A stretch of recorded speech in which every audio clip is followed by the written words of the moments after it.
I spent absolutely years of my life using behaviours to avoid feeling my feelings.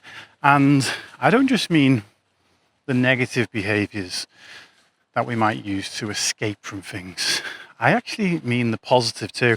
And if that is you, then I want to share with you sort of my experience with that journey and the realization I came to a couple of years ago, and how now I don't need to do that anymore. So when we're first setting out on any journey of discovery or any self-improvement, the first point we start at is what I will call the boomerang position. The boomerang position is where we are engaging in behaviors that give us something up front, but then take away in the long term. So they go forward only to come whipping back like a boomerang. And those behaviors can be things like drugs or alcohol, porn, food. They're all methods of escapism. They're all things that the short-term gain that they give you is not having to feel your feelings. And generally speaking, as we become more enlightened, for want of a better word, as we begin on the process of self-development, we would look to swapping these behaviors for what I call slingshots. A slingshot, you pull it back, you put it under tension before you let it fly forward. And things like exercise, things like getting enough sleep, things like building solid relationships, these are all slingshots. Meditation is a slingshot. You will feel the strain, more strain in the short term before you get the release in the long term, before you get the result you're looking for in the long term. But ultimately, these things too can simply be used as a method of avoiding our feelings. We get all of these techniques. We get ways, say, breathing patterns, for example, that help us with anxiety attacks or help us with panic attacks. We have, therapy and talking, communicating with people as something that might help with depression.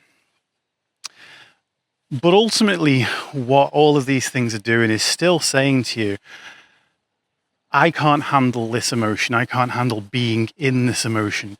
So I'm going to do something to change my state so I don't have to feel it.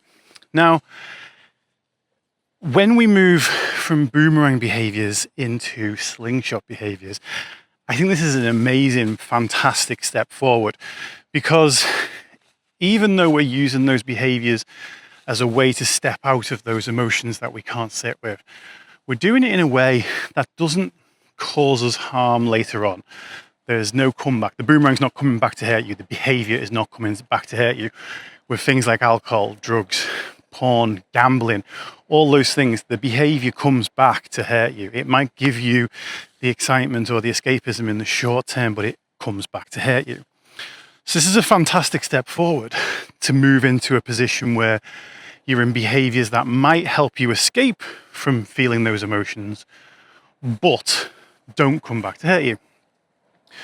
However, it keeps a narrative running in your head that I must avoid these emotions. I can't handle these emotions. I don't want to feel these emotions, and therefore I must handle them and avoid them at all costs. It teaches us to rely on the techniques. It teaches us to depend on the techniques. More positive behavior, but we are depending on it. And that's where I think the next level comes in.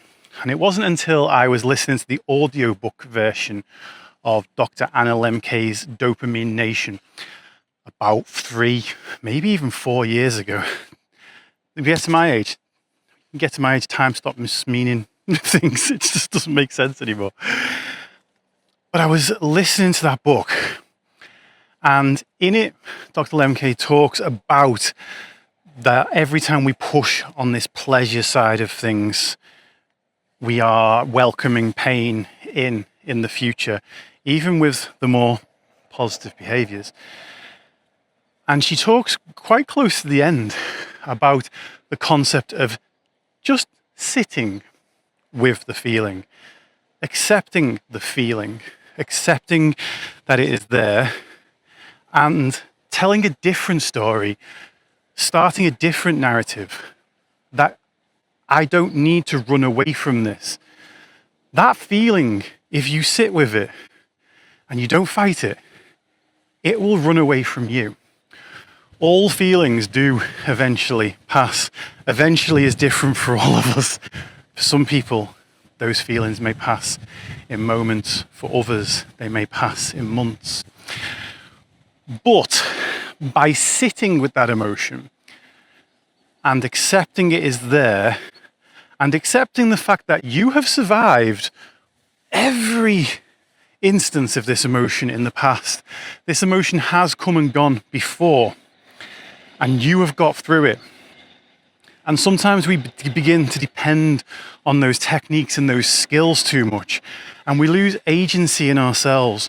We lose that ability to depend on ourselves and understand that we are powerful beings that can sit with this.